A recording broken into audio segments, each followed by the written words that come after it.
প্রতিদিনের ব্যস্ত জীবনে এই কয়েক মিনিটের চা বানানোর সময়টাই নিজের সঙ্গে কাটানো ছোট্ট শান্তির মুহূর্ত।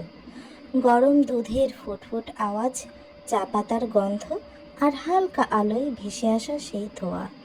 আহা! চায়ের প্রতিটা চুমুকে যেন একটা থেমে যাওয়া ডাক।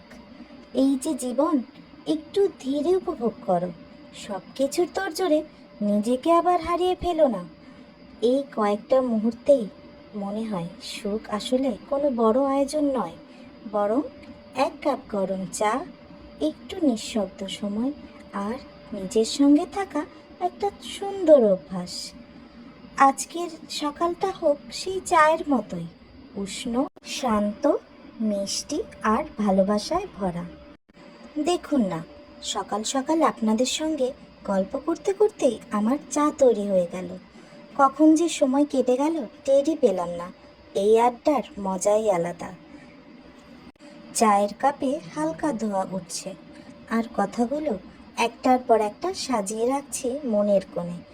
এমন সময়গুলোই তো আসলে আসল সুখ। না কোনো তাড়া, না কোনো চিন্তা, শুধু কথা আর চা।